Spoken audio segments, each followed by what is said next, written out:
सूचना दी गई आने की। भरत जी अपने ननिहाल वालों से आज्ञा लेकर पधारते हैं।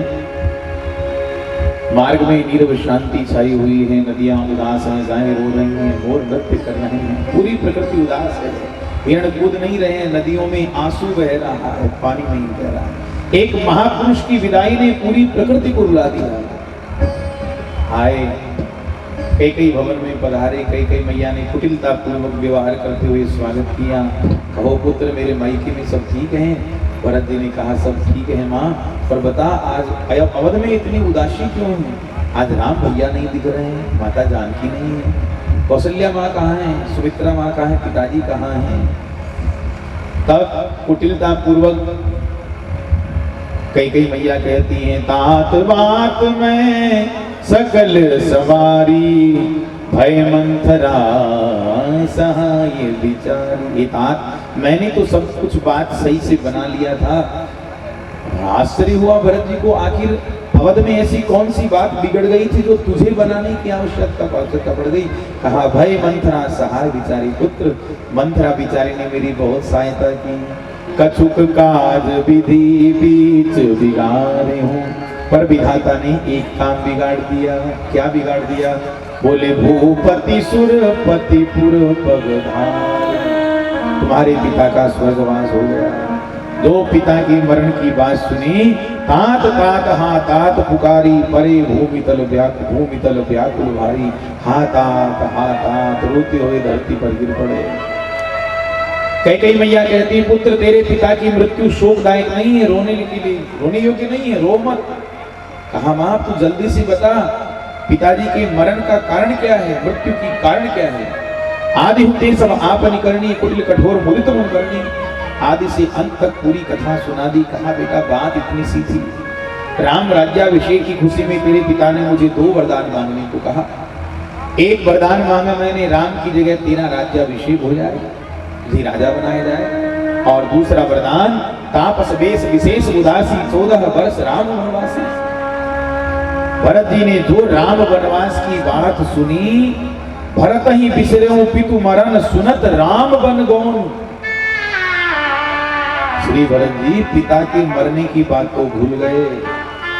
पिता का मरण गौण हो गया। राम जी की वनवास की बात ने हृदय तोड़ दिया भरत जी का। कि मैं क्या सुन रहा हूं? मेरे लिए राजगद्दी और मेरे भाई राम के लिए वनवास। धीरज धरि भरि लेहि उसासा, पापिनी सब ही भांति कुल नासा। भरत जी ने कहा, हे पापिनी, तूने क्या किया? तू कुल नाशिनी है, तूने कुल का नाश कर दिया। और ये सब कुछ करके तूने क्या पाया? विधवा पर। अगर ये सब कुछ करना था तो मुझे जन्म ही क्यों दिया? मेरा जन्म होते ही मेरा गला क्यों नहीं दबा दिया? भारत को भरत की आवश्यकता कहाँ थी?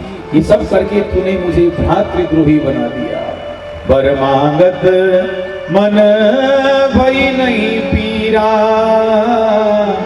ये वरदान मांगते हुए तेरे मन में पीड़ा क्यों नहीं हुई? करी न जी है मुँह पड़े उन कीड़ा। तेरी जिह्वा के टुकड़े क्यों नहीं हो गए? तेरे मुंह में कीड़े क्यों नहीं पड़ गए? दुनिया के चिंतक भले ही कहें कि कुपुत्र हो जाए तो पतित भी कुमाता न होती। पुत्र कुपुत्र हो सकता है पर माँ कभी कुमाता नहीं हो सकती। पर तू मेरे लिए कुमाता ही बन गई है। सुन, आज से तेरा मेरा संबंध समाप्त। न तू मेरी माँ है, न मैं तेरा बेटा हूँ। तेही अवसर कुबरी तह आई, बसन विभूषण विविध बनाई। सुंदर श्रृंगार करके कुबरी मंत्रा वहां आई। आज पहली बार शत्रुघ्न जी का चरित्र रामचरितमानस कार्य यहाँ वर्णन करते हैं कि रिपु सुनि रिपुहन लखि नख सिख कोटि, नख शिख पर्यंत कुटिलता उसमें देखकर शत्रुघ्न जी ने जो लात मारी खींचकर उसके कुबर पर, कुबर टूट गया, धरती पर औंधे मुंह गिरी, सिर फूट गया, दांत टूट गए, मुंह से लहू निकलने लगा और लगे घसीटन। धरी धरी छोटी पकड़ी और धरती पर खींचने की लात मुक्कों से मारने लगे। भरत जी बड़े धर्म बड़े दयालु संत हैं, दया आ गई। भरत दया ने दीन छुड़ाई, कौशल्या पई गई 2 भाई। कहा भाई तू इसे क्यों मार रहा है? इसे मारकर हमें क्या मिल जाएगा? चल, हम बहुत पापी हैं, अपना पाप हमारी माँ कौशल्या उस गंगा में जाकर हम अपना पाप धोएंगे। भरत जी किसी को मुंह नहीं दिखाते, मुंह नीचा करके सीधे माता कौशल्या के पास गए। देखा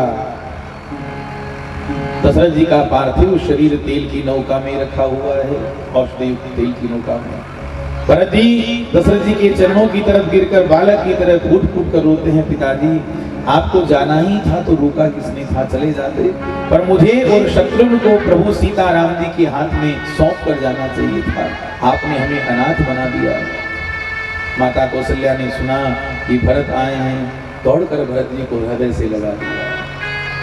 खूब विलाप करते हैं भरत जी, माता कौशल्या समझाती हैं, पुत्र रो मत, किसी का दोष नहीं है, ये तो मेरी भाग्य का दोष है। तेरे पिता राम राम कहकर शरीर त्याग दिए, पापिनी तो मैं हूं, मैं अभी तक जीवित हूं। राम पिता की आज्ञा पालन करने वन में गए और तुम्हारे पिता देहांत हो गया उनका, और मैं अभी तक जीवित हूं, लगता है मैंने बहुत पाप की। भरत जी विवेक अनेक प्रकार के दृष्टांत देकर सौगंध खाते हैं, मेरा बिल्कुल भी इसमें हाथ नहीं है। माता कौशल्या रोते हुए हृदय से लगाती, नहीं पुत्र, मैं सत्य कहती हूँ, आने वाले समय में कोई इतिहासकार, कोई कथाकार, कोई वक्ता अगर ये कहेगा कि राम वनवास में भरत का हाथ था, तो मैं राम जननी ये कहती हूँ कि पुत्र, उसकी कई पीढ़ियों को नरक में वास करना पड़ेगा, मेरा पुत्र भरत निर्दोष है। वशिष्ठ जी बहु प्रकार से समझाते हैं, और उसके बाद औषधि युक्त जल से, तमाम औषधियों से श्री दशरथ जी की पार्थिव देह को स्नान कराया जाता है। शव वाहिनी तैयार होती है और सब शव यात्रा में प्रस्थान करते हैं। शव यात्रा चली जा रही है, शव वाहिनी के पीछे पीछे सब चल रहे हैं। भक्तवत्सल भगवान की। मैं तेरा तू मेरा राम, कोटि कोटि शह तुम्हें प्रणाम। मैं तेरा तू मेरा राम, कोटि कोटि शह तुम्हें प्रणाम। मैं तेरा तू मेरा राम, कोटि कोटि शह तुम्हें प्रणाम। कोटि कोटि शह तुम्हें प्रणाम। कोटि कोटि शह तुम्हें प्रणाम। कोटि कोटि शह मैं तेरा तू मेरा राम, कोटि कोटि शह तुम्हें प्रणाम। मैं मेरा राम, कोटि कोटि शह तुम्हें प्रणाम।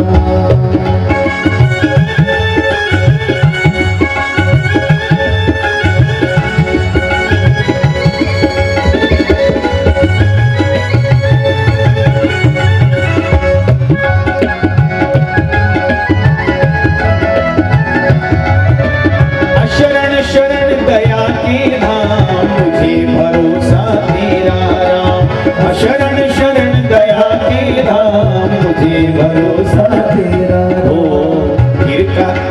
कृपा कर अपना लो राम, अपना दास बना लो राम। कृपा कर अपना लो राम, अपना दास बना लो। मैं तेरा तू मेरा राम, कोटि कोटि शह तुम्हें प्रणाम।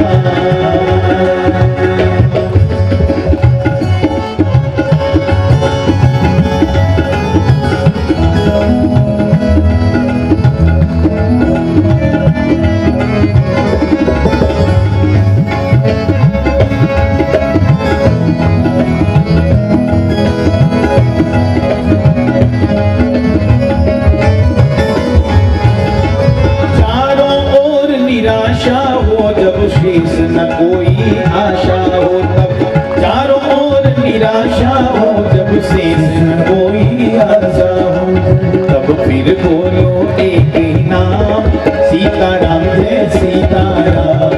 तब फिर बोलो एक ही नाम, सीताराम जय सीताराम। मैं तेरा तू मेरा राम, कोटि कोटि शह तुम्हें प्रणाम। मैं तेरा तू मेरा राम, कोटि कोटि शह तुम्हें प्रणाम। कोटि कोटि शह तुम्हें प्रणाम। कोटि कोटि शह तुम्हें प्रणाम। भक्तवत्सल भगवान की। सरजू किनारे शववाहिनी पहुंचती है। चंदन अगर भार बहु आए, अमित अनेक सुगंध सुहाए। चंदन और अनेक औषधियां आई, सुंदर चिता बनाई गई। सरजू तीर रची चिता बनाई, जनु सुरपुर सोपान सुहाई। इतनी सुंदर चिता है, मानो चिता नहीं है, स्वर्ग जाने की सीढ़ी हो, ऐसी सुंदर चिता बनाई गई। दशरथ जी के मृतदेह को उस पर रखा गया और भरत जी अग्निदान करते हैं। यही विधिदान क्रिया सबकी, विधिवत नाई तिलांजलि दीनी। पितु हित भरत कीन जस करनी, सो मुख लाइन जाई नहीं बरनी। पिता की मृत्यु के बाद पुत्र को जो कर्म करना चाहिए, भरत जी ने सारी विधिवत क्रियाएं संपन्न की। धीरे धीरे समय व्यतीत हुआ। सुदिन सोधि मुनि पर तब आए, सचिव महाजन सकल बुलाए। बैठे राजसभा सब जाई, पठाए बोले भरत दो भाई। अब अवध की राजगद्दी का निर्णय करना है। वशिष्ठ जी ने सभा बुलाई, मंत्री ब्राह्मण संत राजकुटुंब के सब लोग पधारे। दशरथ जी के बिना उस सभा को देखकर वशिष्ठ जी भी विचलित हो गए। भरत जी रोने लगे। भरत जी का हाथ पकड़कर दशरथ जी को समझाते हैं, वशिष्ठ जी सुनहु भरत भावी प्रबल, बिलख कहे हो मुनिनाथ। हानि लाभ जीवन मरण, जस अपजस विधि हाथ। हे भरत, भावी प्रबल है, रो मत पुत्र। हानि लाभ जीवन मृत्यु यश अपयश ये सब विधि के हाथ हैं। पुत्र भरत, तुम्हारे पिता को वचन प्रिय थे, प्राण प्रिय नहीं थे। तुम्हारे पिता ने वचन का पालन करने के लिए प्राणों का त्याग कर दिया और तुम्हारे बड़े भाई राम ने पिता की वचन की आज्ञा का पालन करते हुए वनवास स्वीकार किया, वन में गए।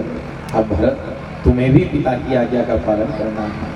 दशरथ जी के दो वचन थे, एक भरत राजा बने, दूसरा राम को वनवास हो। राम ने पिता का वचन निभाया, अब तुम राजगद्दी स्वीकार करो। पुत्र, मैं जानता हूं तुम्हें राजगद्दी प्रिय नहीं है, पर हे भरत, 14 वर्ष की अवधि ज्यादा लंबी नहीं है।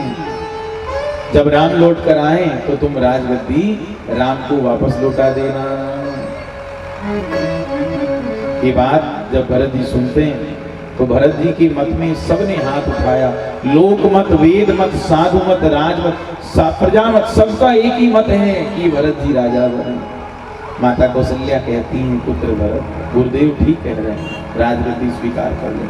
माँ की अमृत के समान वाणी सुनकर भरत जी की आंखों से धड़ धड़ आंसू गिरने लगे और भरत जी के गिरते हुए आंसुओं ने जितने प्रजाजन बैठे थे सबका विरह अंकुर को और प्रस्फुटित कर दिया, विशाल कर दिया।